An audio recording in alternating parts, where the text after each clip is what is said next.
የበለጸገች ኢትዮጵያን ለወንድም እህቶች ለልጆቻችን እንድናደርስ ሁላችንም በጋራ መስራት ስለሚጠበቅብን ምንድናቸው ያሉት ችግሮች በሚል በግልጽ ተወያይተን ለምንድነው የንግድ ስርዓቱ በየጊዜው የሚዛባው በየጊዜው ማስተካከያዎች እየተደረጉ ለምንድነው የፈለግነው ነገሮች የማይመጡት የሚለው ነገር ዛሬ የምንወያይበት እንደሚሆን እጠብቃለሁ።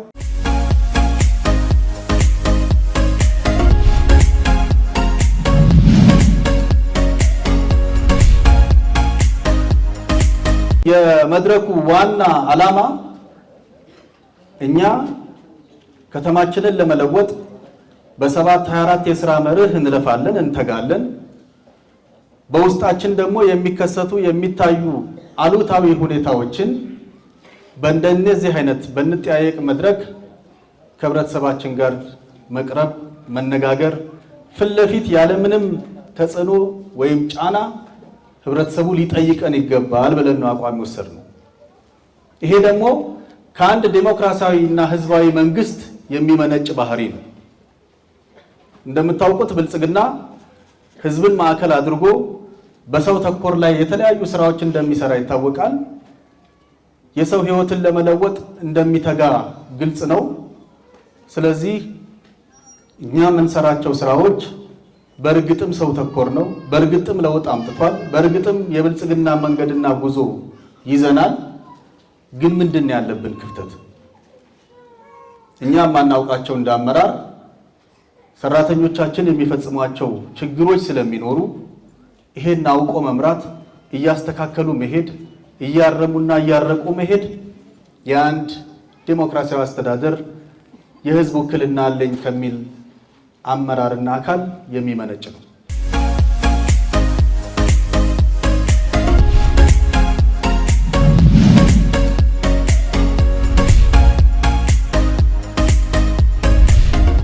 አሁን ያለው የመልካም አስተዳደር ችግር፣ የአገልግሎት አሰጣጥ ችግር የመፍትሄ አካል እንዴት ነው መሆን የምንችለው?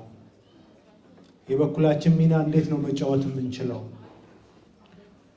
የሚለው ሐሳብ ሲመጣ በዚህ መንገድ ወደ ህዝብ እየቀረብን ኮሙኒኬሽን ይታወቃል። መንግስት የሰራውን ስራ ለህዝቡ ማድረስ ዋና ስራ አድርጎ ነው የተለመደው የፒአር ስራ ፐብሊክ ሪሌሽን የሚባለው። ያን ደግሞ ገልብጠን ማህበረሰቡ ደግሞ ምን ይላል የሚለውን ደግሞ መንግስት እንዲያውቀው የቅርብ ኃላፊዎቹም እንደዚህ ቁጭ ብለው ለህዝቡ ማብራሪያ ሰጥተው ህዝቡን አረጋግተው የሚሰሩት ስራ ደግሞ ምን እንደሆነ በዛው በቅደም ተከተል አስከትለው እንዲወጡ ነው። ፓር ደግሞ እኛ በ3 ወር አንዴ ነው መተው የሚሰጡን። እሱንም ስልክ የሌለው ሰው እያገኘን አይደለም። ማክባ አሁንም የሚሰጠው ቀደም ሲል ለተመዘገቡና ለመታወቂያ ብሎ ገንዘብ ከሰበሰበላቸው ሰዎች ብቻ ነው የሚያድለው። ሌላ አሁንም ማግኘት አልቻለም። ግዳጅ አለው። የበሰበሰ ሻይ ቅጠል፣ የተበላሸው በቆሎ ይሄ ነው ይዞ የሚመጣው ግዳጅ። እንዴ ህዝቡ እኮ በግዳጅ አይደለም መግዛት ያለበት፣ ነፃ ገበያ ነው። ተወዳድሮ ጥሩ ነገር ማቅረብ አለበት። ለምን እንደዚህ ይሆናል? ህዝቡን ያሯሩጡታል። ህዝብ የበዛበት ቦታ ላይ አይቆሙ። ይሄንን ነገር በተደጋጋሚ ተነግሯቸዋል። የህዝቡን ሳንቲም ወስደው ሜሴጅ አልደረሰኝም ሲል በቃ ካልደረሰ ተበልቷል የከፈለውን ገንዘብ። በፊት እኮ አቅም የሌለው ማንበብ የማይችለው ሞባይልም የሌለው እናቶችም ልጆችም ሁሉም ያገኝ ነበር፣ ይጠቀም ነበር በስኳርም በምንም ነገር። አሁን ግን መጠቀም የለም። የሚመጡበት በ3 ወሩም በ4 ወሩም ሲመጡ ህዝብ የሚገኝበትን ሰዓት አማካኝ አይደለም የሚመጡት። እኔ ንግድና ኢንዱስትሪ በደንብ መስራት ካለበት እዛ ላይ ነው መስራት ያለበት። አንደኛ ሰው ብር የሚያገኘው ወርን ጠብቆ ነው። እነሱ የሚመጡት ወር ወይ በሳምንት ወይ በሆነ በቃ አንድ ሳምንት 15 ቀን ሲቀረው ወሩ በ3 ቀንም ወይ በአራት ወርም ሲመጡ ማለት ነው። ስለዚህ እሱ ላይ በደንብ ትኩረት ቢደረግ ለማለት ፈልጌ ነው።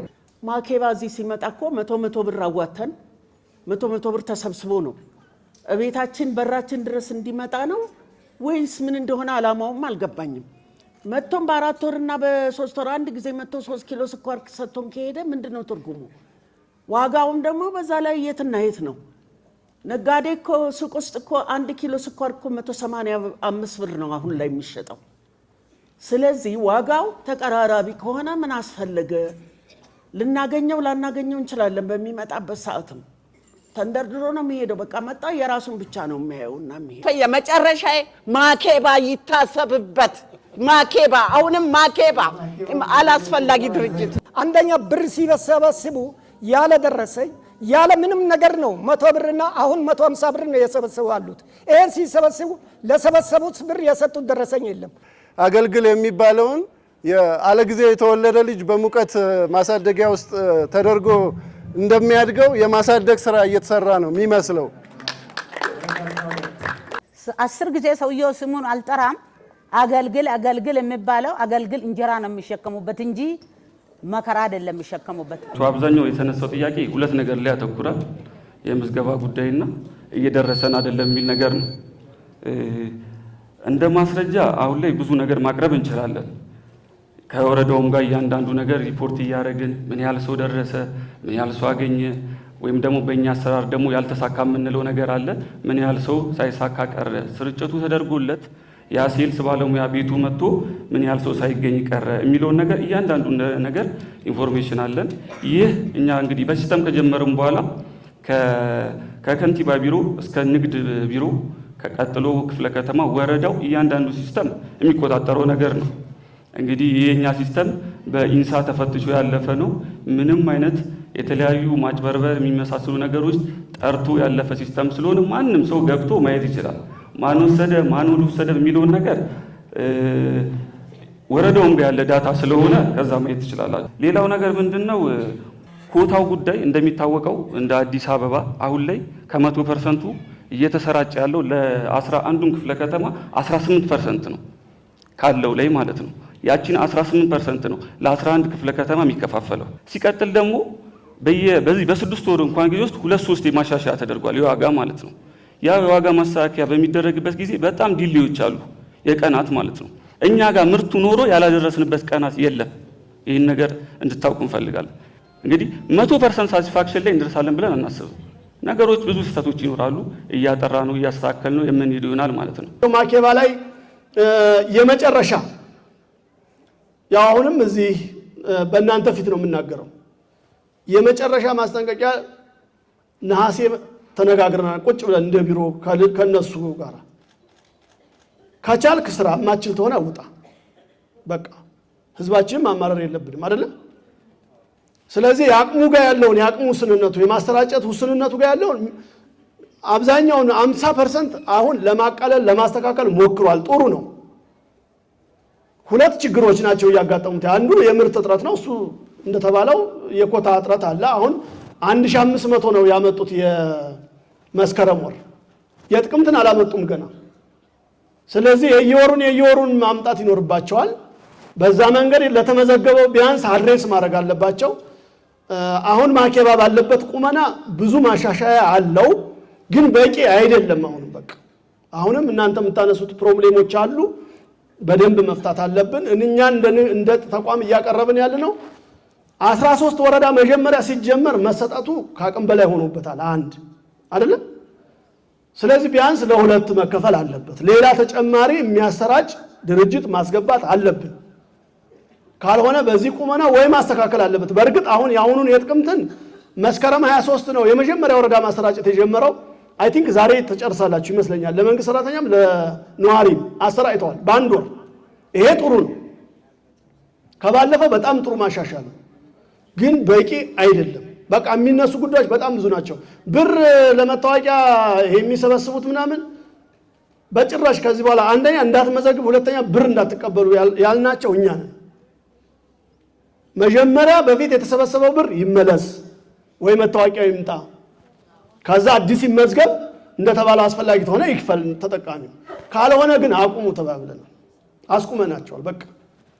ስለዚህ እሱ አካባቢ ላይ ሸፕ ማድረግ ማስተካከል የሚጠበቅብን ትልቅ የቤት ስራ እንዳለ በጣም አምናለሁና በዛ መንገድ እየሰራን ያለነውን ነገር ከግምት ውስጥ አስገብታችሁ አሁንም ተጨማሪ እዚህ ላይ በጣም ስራ እንደሚጠብቀን እኔም እያሰብኩ ስለሆነ ሶልቭ እናደርጋለን ማለት ነው።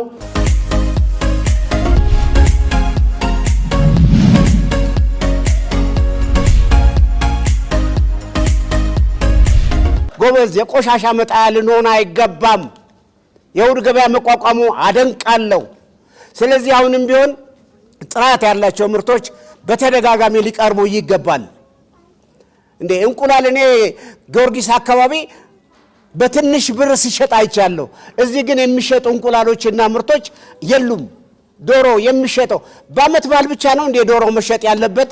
የለበትም። በእሁድ ገበያ ላይ ይቅረቡ። እኔም ማንሳት የምፈልገው ለሳምፕል የሚቀርበው ጤፍ መኖር የለበትም።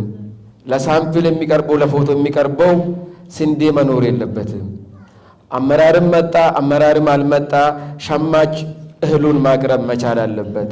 ካልቻለ ሌላ ኦፕሽን እንደ ንግድ ቢሮ ብትፈልጉልን ማለት ፈልጋለሁ። ሌላ እንደ ወረዳ 5 አንድ የእሁድ ገበያ ብቻ ይበቃናል ወይ የሚል ጥያቄ አለ። ድሮ አልማዝዬ ሜዳ ጋር ነበረ። ያ በምን መንገድ ታጠፈ? ያሉት የግብርና ምርቶች በአግባቡ ገበያ ላይ ቀርበው ዋጋቸው ወርዶ ሸምቶ ሰው መግዛት እንዲችል ጥረት ቢደረግ ነው። ይሄ የሰንደይ ማርኬት በየክፍለ ከተማው ወይ ደግሞ በየአካባቢው ላይ ይሆንና መንግስት እየተቆጣጠረው ሁሌ ከሳምንት እስከ ሳምንት የምንገበያይበት መንገድ ቢመቻች። ቅዳሜና እሁድ ገበያ ላይ ብዙ ነገር አንስታችኋል። በብዙ መንገድ መልካምነቱን በደንብ መያዝ አለብን ብዬ አስባለሁ። ትንሽ ጉድለቶች ግን የሉም ማለት አይደለም። አባቴ እንዳነሱት ጉድለቶች አሉበት።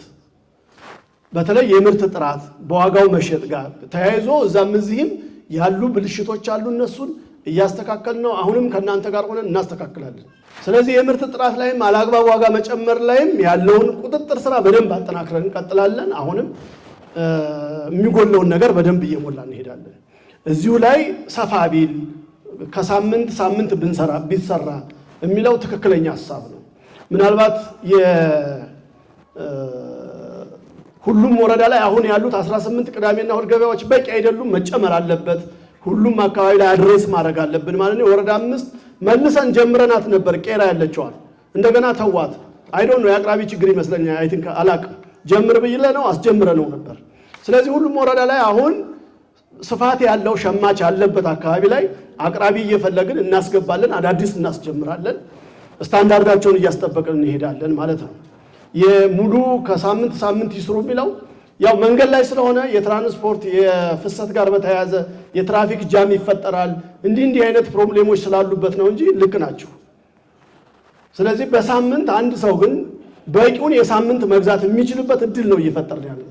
ቅዳሜ እሁድ የሚቀጥለው ቅዳሜ እሁድም እንደዚሁ አድሬስ እንዲያደርግ እዛ አካባቢ እያደረግን ያለ ነው። ይሄ ቀጣይ እንደ ከተማ በፌዴራል ደረጃም ንግድ ሚኒስቴር የሚያውቀው ትልቅ ስራ ነው። እንዲህ አይነት የህዝብ ፍላጎት አለ የሚለውን ሀሳቦቹን እናነሳለን። እንደ ሀሳብ ያነሳችሁትን ወስደን እንመክርበታለን ማለት ነው።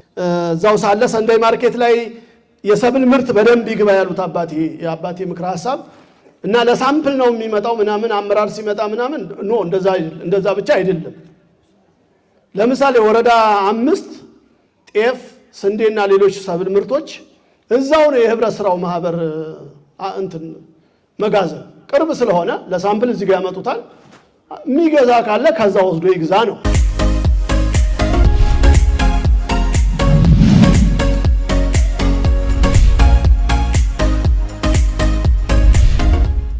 ቤቱም ተሰርተው በጥሩ ሁኔታ ቁጭ ብሏል። ግን ዳቦ ሲፈልግ ይመጣል፣ ሳይፈልግ አይመጣም። በሳምንት አንድ ቀንም አይመጣልንም። ሲቀጥል ሸገር ዳቦኛ በአካባቢያችን የለም። በቀበሌያችን ሌላ ቀበሌ ሂደን ተሻምተን ነው የምንገዛ ተነዋሪ ጋር እዛም ሂደን ተሻምተን ስንገዛ እናቶች በያዙት ዕቃ አይሸጡላቸውም ወይ በተቋጠረው አይደለም። ለአንድ ፌስታል 2 ብር ነው የሚያስከፍሏቸው። ይሄ ለምን እንደዚህ ይሆናል? ይሄ ፌስታል አሁን 2 ብር ነው የሚሸጠው። ይሄ ፌስታል ይሄን የሚያይ ሰው የለም። እኛ ለንግድና ኢንዱስትሪ አሳይተናል፣ ተናግረናል። ምንም መፍትሄ አይሰጥም። ህዝቡ የተበዘበዘ ነው። ከዛ ውጪ ሸገር ዳቦ ቤት እንደ ወረዳ 7 የለም። እውነት ሳታውቁ ቀርታችሁ ነው።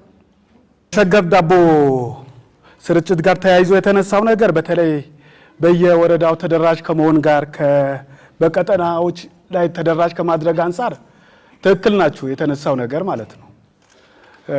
እዛ አካባቢ ያው ሸገር ዳቦ ስርጭት እነዚህ ቀጠናዎች ላይ ተደራሽ የሚያደርገው ንግድ ቢሮ አይደለም። ስራና ክህሎት ወጣቶች አደራጅቶ መስሪያ ቦታዎች ደግሞ ቦታ አስረክቦ ከዛ በኋላ ስርጭቱ የሚቆጣጠረው ንግድ ስለሆነ በዛ ደረጃ ነው። ሁሉም አካላት ተቀናጅቶ የሚሰራው ነገር ነው።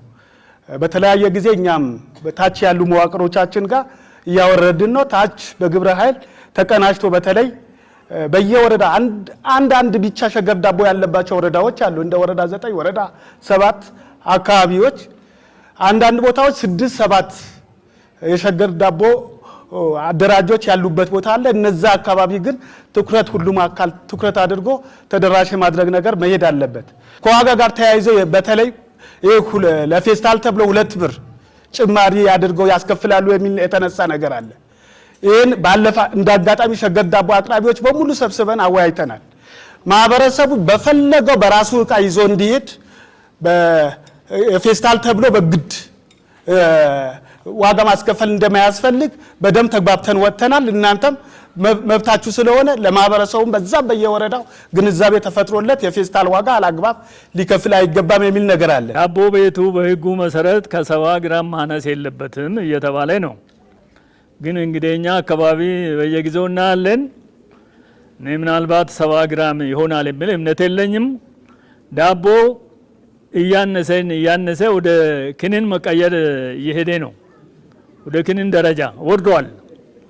ስለዚህ ይሄ ቢታሰብበት፣ ቁጥጥር ቢደረግበት። የግል ዳቦ ቤት 70 ግራም በ10 ብር ትገዛላችሁ። 70 ግራም ነው ወይ በ10 ብር? ትክክለኛ መረጃ ነው ወይ እናንተ ጋር የደረሰው? 70 ግራም ይሆናል ወይ? ዳቦ እኮ እንትን እኮ ነው፣ ዱቄት እንዲህ ሲጨፈልቀው ገለባ እኮ ነው። እጅ ላይ እኮ ብንሚል እኮ ነው። 70 ግራም የሚባል የለውም ራሱ ዳቦ ውስጡ ባዶ እኮ ነው። ዳቦ ቤቶች ላይ እኛም አንዳንድ ጊዜ ራንደም ቼክ ስናደርግ የምናገኛቸው የግራም ጉድለቶች አሉ። ስናገኝ ግን ማስጠንቀቂያ ሰጥተን እርምጃ እየወሰድን እያረመን እያስተካከልን ወደ ህጋዊ መስመር ያስገባናቸው በርካታ ዳቦ ቤቶች አሉ። ከዛ አንጻር እየሰራን ያለ ነው። ግን 100% ፍጹም አይደለንም። ሁሉም ነጋዴ ደግሞ ፍጹም ነው ትክክለኛ ነው ማለት ስለሚከብድ ስራው አለ። እርምጃም እየተወሰደም ወደ ህጋዊም እየመጣ ያለበት አጋጣሚና አሰራር አለና ከዛ አንጻር ቢወሰድ የሚለው ነገር ነው ማንሳት የምፈልገው። ከዳቦ ቤቶች ጋር ያነሳችሁትም በጣም ትክክለኛ ነው። ግራማቸው ልክ ነው ወይ? ጥራት አለው ወይ? ፒፒ ዳቦዎችን ጨምሮ ማለት ነው። ወረዳ 6 ያነሱት ልክ ናቸው። ሁለቱንም ዳቦ ቤት ወረዳ 6 ያው በመንግስትና በግል አጋር ነው። አንደኛ በሙሉ አቅማቸው ምርት እያመረቱ አይደለም። ሁለተኛ ከሌላው የዳቦ ቤቶች በቅናሽ እየሸጡ አይደለም። እሱ ብቻ አይደለም፣ የግራም ችግርም አለባቸው። ቸክ አድርገናቸዋል፣ እርምጃ ወስደናል፣ ማስጠንቀቂያ ሰጥተናቸዋል። ያስተካክላሉ ብዬ ተስፋ አደርጋለሁ። ደግመን ደጋግመን አሁንም እናያቸዋለን ማለት ነው። ሌሎችንም የግል ዳቦ ቤቶችን በዚህ መንገድ መፈተሽ፣ በየጊዜው የግራም ሁኔታቸውን ማየት፣ የሚሸጡበትን ዋጋ፣ የጥራት ሁኔታ ቼክ ማድረግ ያስፈልገናል። እንደተባለው ከእናንተ ጋር ሆነን በጋራ የምንሰራ ስለሆነ በዛ መንገድ እንድትረዱኝ ይፈልጋለሁ ማለት ነው።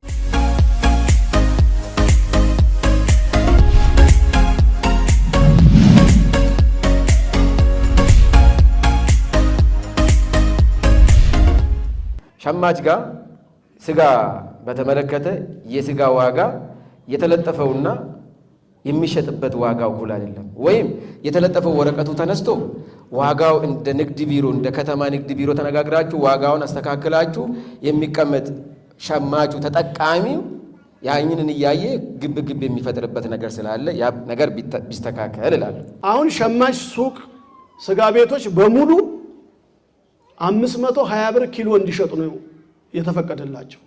ግን እንደዛ ይሸጣሉ? አይሸጡም። በቃ ምንም እኛ የምንክደው ነገር የለም። እኔም አይቻለሁ ተዘዋዙሬ 700 ብር 800 ብር አንዳንዱ 1200 ብር ይሸጣል።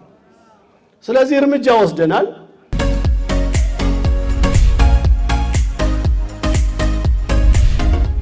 ቺፕስ ሰንቺፕስ እየተባለ ኤሊፖም እየተባለ የተበላሸ ዘይት፣ እንደገና ጨው በተለይ የተፈጨ ጨው ኤክስፓየር ያደረገ ገበያ ላይ ነው ያለ። የተበላሸ ዕቃ በመሸጥ ላይ ይሄውን ወቅቱ ነው የተበላሸ ዕቃ ማከፋፈያው። ከዛ ወደ ህዝቡ መሀል ይገባል በየሱቁ። እነሱ አይጥሉትም፣ የሚቃጠለውን አያቃጥሉም። ቀጥታ ወደ ታችኛው ህብረተሰብ ወደ ሱቅ የሚቀበላቸው ሱቅ አለ።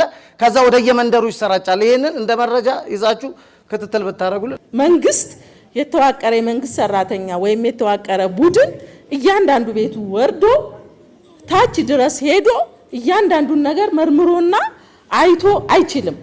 መነሻ የሚሆነው ህብረተሰቡ ነው። የሚገዛውን ምርት፣ እቃ፣ ሁሉንም ነገር ማድረግ ያለበት ምንድነው?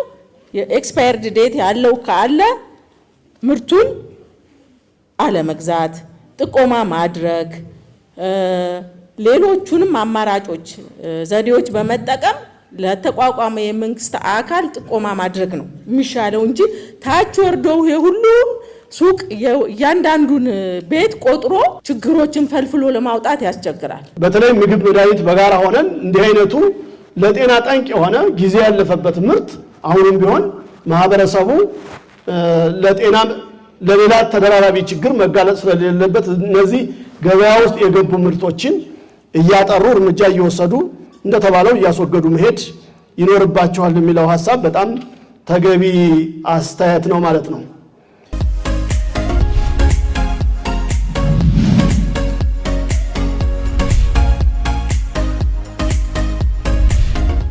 ሰንደይ ገባ ጋር የሚሸጠውን ሰውዬ እናስገድዳለን፣ በተለጠፈው ሽጥ እንለዋለን። ነገር ግን በየሱቁ ያለው ፍሪ ማርኬት ማስቆም ጋር ክፍተት አለብን። እንደ ንግድ ቢሮ መታየት አለበት፣ ማስተካከል አለብን።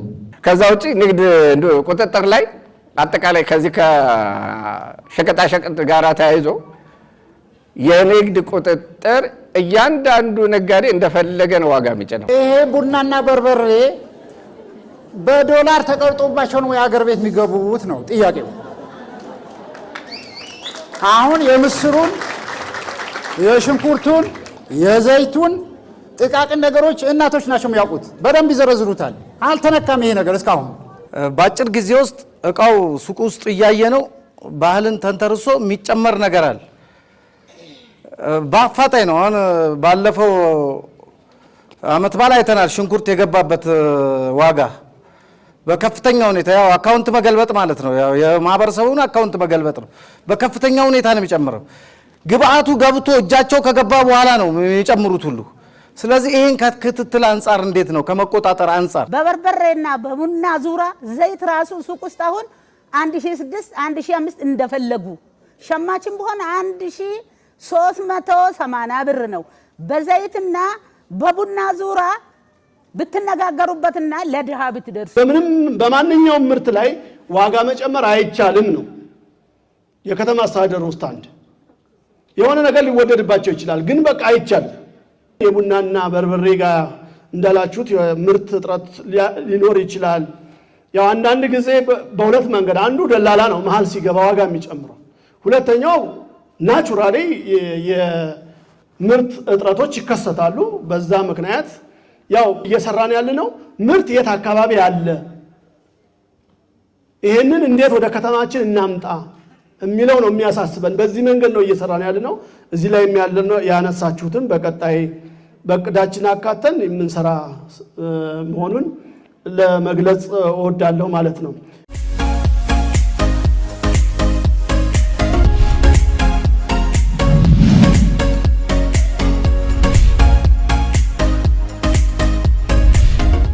ግን አንድ ነገር አላየሁም። ክራይ ሰብሳቢነትን አክስመናል ወይም እንደዚህ እርምጃ ወስደናል የሚል ነገር በ4 ወር ውስጥ በሪፖርቱ ውስጥ ተካቶ አላየሁኝ። እሱ ነገር አይጥ መጎጦች ጠፍተው ነው ህዝብና መንግስት የሚያቆራርጡ የሚያለያዩ።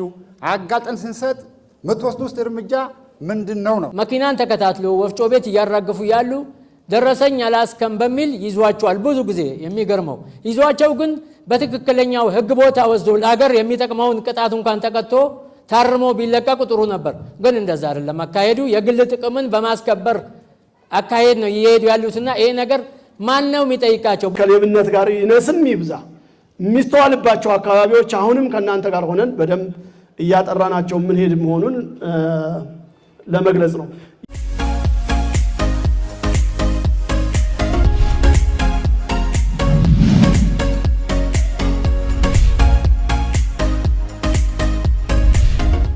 እስከ 3 ሰዓት ተኩል ድረስ መቆየት አለባቸው የወጣ ህግ ነው፣ አለበለዚያ ቅጣት ይኖረዋል የሚል ነገር ደርሶናል እና እስከ 3 ሰዓት ድረስ ቆይተን ስራችን ዘግተን በምንሄድበት ለኛ ይሄ ነገር ከበድ ያለ ነገር ነውና እንዴት ታዩታላችሁ? ምን አይነትስ መፍትሄስ ታመጣላችሁ ብዬ መጠየቅ እፈልጋለሁ። እስከ 3 ሰዓት ድረስ አራዝሞ መስራት እንዲችል መሸመት እንዲችል የሚፈልገው ነገር እድል የሚሰጥ ስለሆነ እዚህ ውስጥ ያላችሁ የንግዱ ማህበረሰብ በተለይ ነጋዴዎች የንግድ ፍቃድ ኖሯቸው እየሰራችሁ ያላችሁ ነጋዴዎች ይሄን አስተሳሰብ መያዝ በጣም ያስፈልጋል።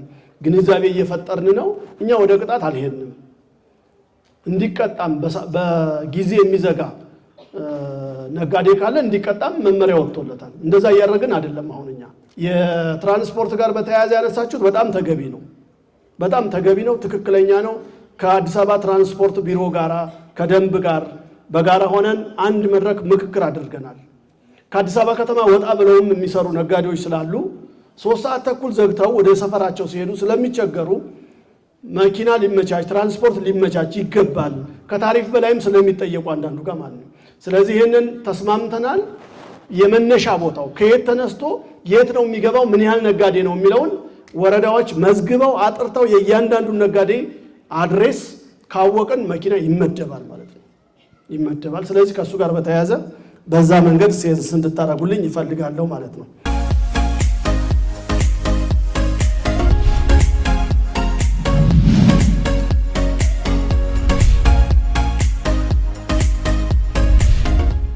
የተወሰነ ጊዜ እናስቀምጥና ይሄንን ምላሽና የምትፈቱበትን አግባብ ሁሉ ነገር ነገ ከነገ ወዲያ መልስ አያገኝም፣ የሚፈቱበትን አግባብ ይነግሩናል። ያንን ደግሞ መልሰን በኮሚኒኬሽን ፔጅ በኮሚኒኬሽን ኦንላይን ቲቪ አለን፣ በሱ በኩል ምላሾቹን እና ወደ እናንተ ማድረስ እንቀጥላለን። እንደዚህ እያደረግን ሁላችንም የበኩላችን ጠጠር እየወረወርን አሁን ያጋጠመንን የአገልግሎት አሰጣጥ ቅልጥፍና ፈተና አብረን እንሻገራለን። መድረኩ በጣም የተሳካ ነበር ብለውን አንስቼ ሁላችንም በጥቅል በጣም አመሰግናችኋለሁ። ይልመድብን። መልካም ቀን።